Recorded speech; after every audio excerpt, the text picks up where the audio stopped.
I don't know why certain things really like get stuck in my craw when I hear them. But one of the things that really annoys me is when men make this argument, right? When we're having a discussion about do men need women and do women need men and all this stuff. And I'm in the camp of women don't need men, like not the current state of men, not the way that men are currently socialized and the way that men currently act. They don't need these men. I think I want to be more specific. I should start saying women don't need these men. These men don't serve a purpose to women. Like these men that exist on the planet right now, currently, they don't help women out. They hurt women. They hurt women more than they help them. So whatever help you can think of, they hurt women 10 times more than that. So even if you want to say, oh, they built the infrastructure, I don't care. They hurt women way more by, raping them and, whatever, killing them, oppressing them politically and socially and economically and educationally and so on and so on and so on, right? These men are terrible. These men are terrible. Today, could men be a service to women at some point in time? Absolutely, we could be, but not these men are not. We aren't, right? But when we're having the discussion, the men always like to bring up all these institutions and how they protect women from other dangerous men and all of that stuff. And I'm just shaking my head like that's not true. That's not true, right? Like this is not the case. So you guys remember this video from the other day, but I'm going to show it to you again because I can do this all day. I feel like I should just read every single time I have discussion. I should just keep showing this one clip because this is what men say all the time. Sir, men have never protected women. Like, what are you talking about? Hold up. It's almost like you're a feminist content producing machine. How much are you going to continue to pander to women? 90% of infrastructure jobs are held by men, which means they're protected from elements in nature. 6% of men are in law enforcement, which protects women as well too, which leaves roughly 13% of women in law enforcement. Cut that in half because they work administrative work as well too. So his claim is 86% of law enforcement are men, right? And he claims that law enforcement protects women. Okay, come join me down this rabbit hole, you guys. This is going to be an interesting one. You know, the only reason I understand the bear side of the man versus bear debate is because I was a bouncer in a strip club. Nothing will ignite your rage against mankind like watching women be repeatedly put into a vulnerable position and watching men try to take advantage of it. And to make matters worse, because dances are technically independent contractors, anytime an incident occurs, I can grab the guy, I can drag him out by his throat, I can hand out concussions like Christmas candy, but in order to actually file a police report or anything more permanent and legal, the dancer has to do it. That is up to them. The club cannot file any of that on their behalf. And because those women have already been through something traumatic, they're too terrified to be like, yeah, I want to file a report. Instead, they all say, no, I just need to get back to work. Like when a woman legitimately gets raped, goes to the dressing room, cries for 10 minutes, comes back out, takes her clothes off again, and gets on top of another man because that's her job and she doesn't know what to do. Oh my God, I could have burned the world for that woman. Now, as much as I wish strip clubs didn't exist at all, I think they're terrible places where terrible men do things to broke, vulnerable women. I think more men would understand the man versus bear debate if they had actually been a bouncer at a strip club. Now, a couple of things. A, it sucks that he had to be a bouncer in a strip club to realize this, but he realizes it. He gets it. But a couple of things I want to address. One of the things he said that I disagree with to a certain extent. I won't say I disagree, but I think there's more to it, and this is what we're gonna get into. One of the things is that he said that the women don't file a report because they're too shaken up to do so, right? They're just like, nah, I don't want to do it. That's a part of it. Don't get me, of course, that's a huge part of it. But the real reason why women don't want to file the report is because they know law enforcement isn't going to take it seriously. It's one thing to be shaken up. It's one thing to be traumatized. It's another thing if you believe in the justice system and you know you're going to get justice more than likely. I would think the majority of the time the women would still file the reports. right? People, it happens to people all the time. People are victimized, and depending on the crime, people file for the report because, or people file the report because they know they're going to be taken seriously. And the other part about that, about what he said, is that really stood out to me was he was talking about strip clubs and how men take advantage of women in strip clubs. And that is just a sidebar. That is a huge reason why men hate OF. They hate OF because they cannot abuse the women like they do at strip clubs. Like you know what I'm saying? They have more like the men want more access to the women to abuse them. That's what these men love to do. They love to abuse these women, right? The OF women take away that access. They take away that ability for the most part. Those women can still be abused. I did a video on it yesterday. That a woman with OF, a woman that does OF, was abused by a man, right?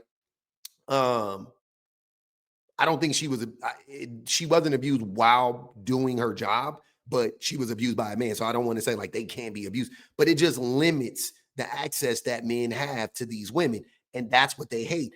They would prefer these women to work for strip clubs. They would prefer these women to have pimps.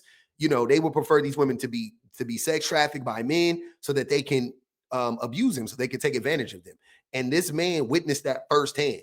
That was crazy when he said that these women would get raped and then go right back to work. Crazy.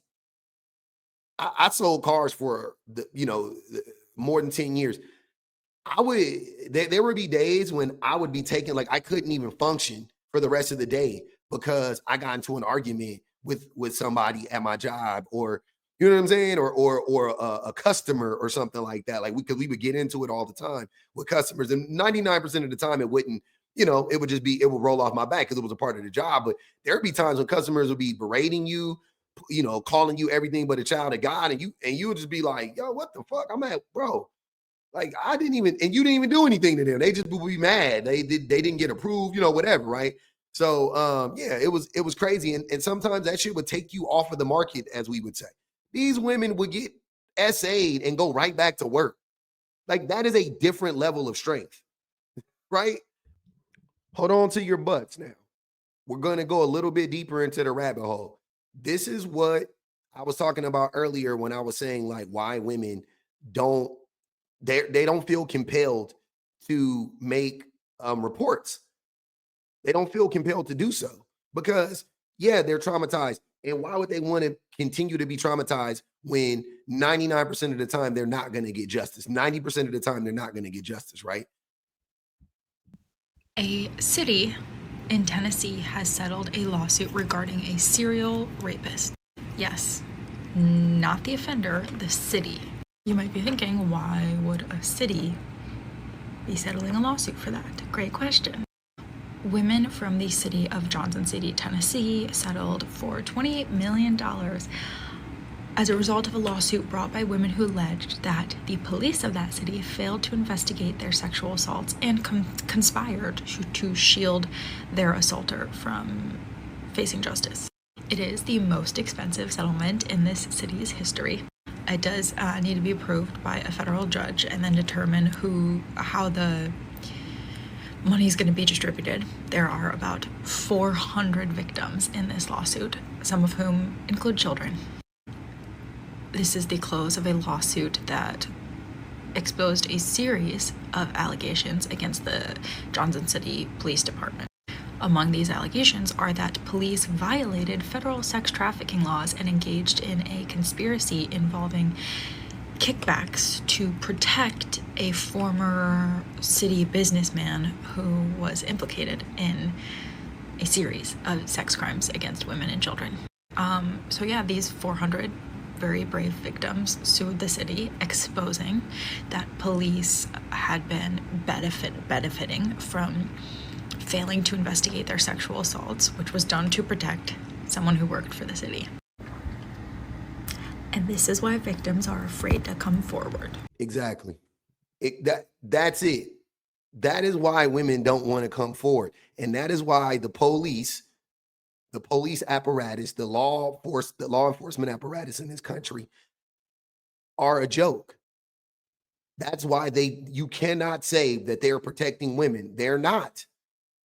They're not protecting women. They are actively harming women and children. They are actively harming women and children.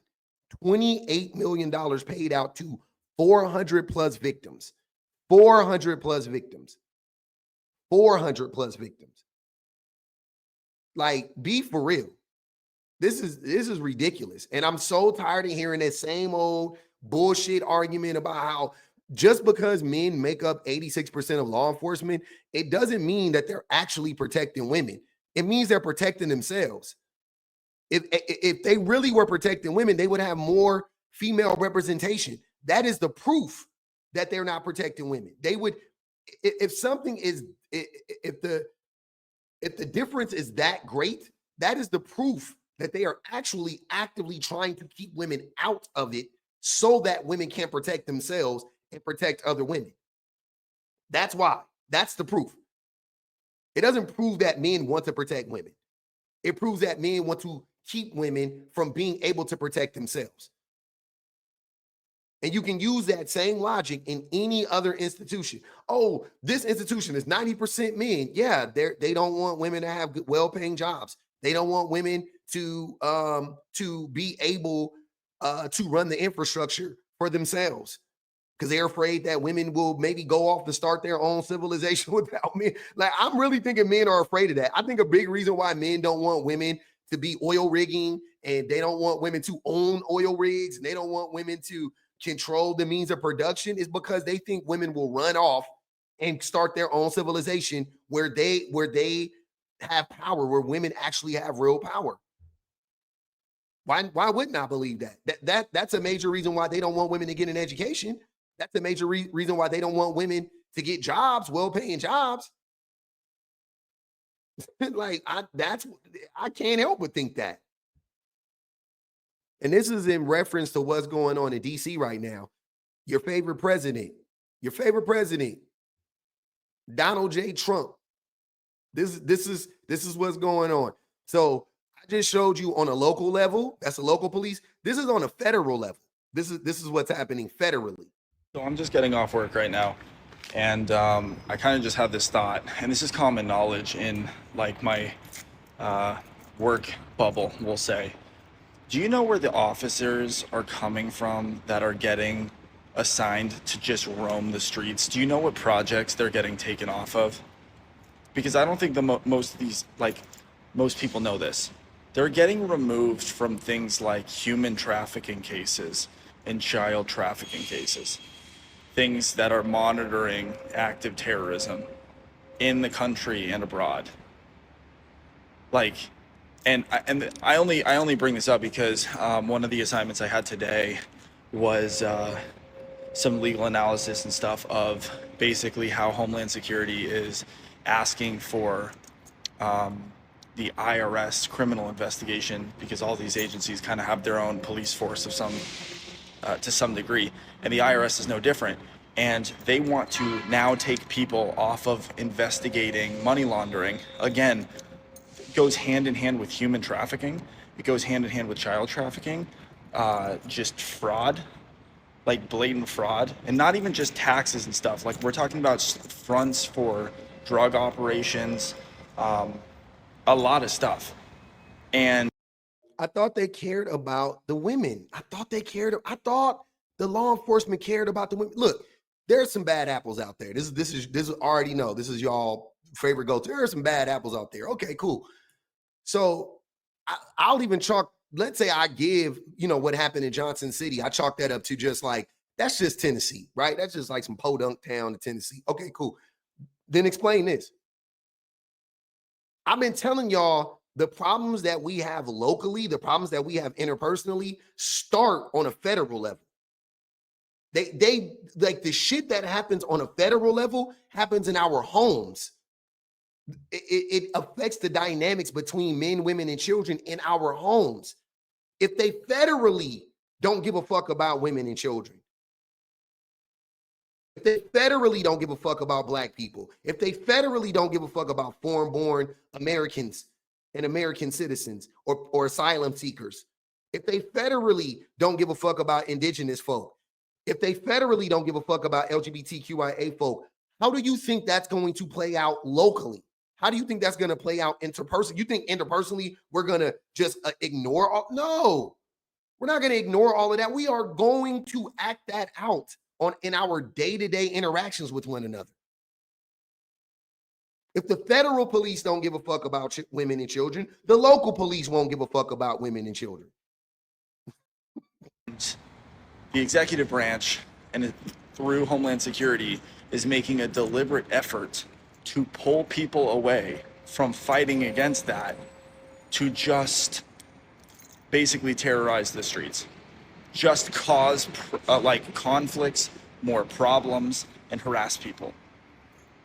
And they are willing to make the entire country less safe, your kids less safe, all for a political game. I wish that I could share how much government leadership is blatantly lying, because I also learned more information today, especially around firings, about how leadership in government agencies just blindly went along with everything. And the reason that these documents were not signed with terminating probationary employees is because they lied about performance. And we had an attorney general's office and a watchdog produce a report to conclude that. People in these government agencies keep talking about how this is the worst it's ever been, and yet nobody will do anything. And I can't tell you how fucking annoying and infuriating that is, that none of these people have a spine. The older generation, if you're still in leadership, you need to clearly step aside, because you are not up to the task of leadership. I cannot drive this point home more. I will do a video on this every day if I have to. I will never let y'all gaslight me into believing that any of these government apparatuses care about protecting women and children. They don't. They don't. You seen it? Did you see it went from a bouncer at a bar to the local police to talking about federal agents? Nobody cares, man. Men don't care.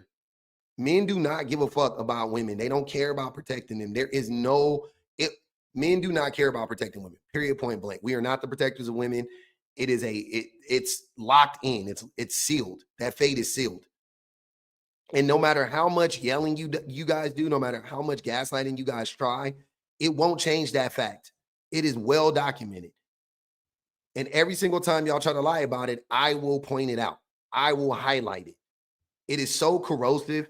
It is so destructive to get on the internet and publicly say that men protect women, that somebody needs to challenge it. Like, we need more people to challenge those ideals every single time they crop up. Every single time. Because if we allow that thought to exist, if we allow that to actually become like the norm, which it is the norm, it is the mantra, right? Because men love to act like men aren't that bad, and we gave women their rights and all that crap, then we are less likely to do something about it. If you think that women are protected, then why would you step up to protect them? Somebody else is already protecting them, right? If women and children are already protected, then why do I need to fill in? What do I need to do? What's my role in all of this? They're already protected. And this is for the people that may actually care, right? Because the people that are saying men and women are saying that women are protected are blatant liars, and they are the ones that are actively harming women and children. I know that. But then there's a group of men out here who really don't know, and they actually believe it because they've been indoctrinated, like we all have. They've been indoctrinated to believe that men do protect women. So then when you hear men, or anybody, but specifically men, reinforce that, then you go, yeah, see, I mean, we're protecting them. I'm here to tell you, these people, all these people that made these, we are here to tell you, men do not protect women. We don't. On any level. On any level. And it needs to change. It needs to be addressed. We need to blow the whistle. We need to talk about it. We need to step up. Somebody needs to push back. It is what it is. We need to change our behaviors individually as men. We do. Absolutely. I'm just so sick of hearing the same old lie over and over and over again. I don't care. You can call me pander. That shit don't affect me. I'm just tired of hearing the lies. I'm just tired of hearing the lies. If I'm pandering, so be it. Whatever. At least I'm telling the truth. At least I'm telling the truth. If fuck it, you got it. You got me. I'm just doing this for fucking attention or whatever. Fine. Yep, you got me. But am I lying though? I care about if I'm lying or not. I care about mine. Cool. Yep, you got me, bro. You got me. You got me. The jig is up. Whatever y'all think about me personally, fine. But am I lying? Can you disprove what I'm saying? That's all I care about. Right? That's it. So instead of attacking me, attack the point. Attack the point that I'm making. Can you guys prove to me that men care about women and don't use just random numbers to substantiate this? Because saying that 86% of law enforcement are occupied by men does not prove that men care about protecting women. That wouldn't do it, actually. It would do the opposite of that in my mind.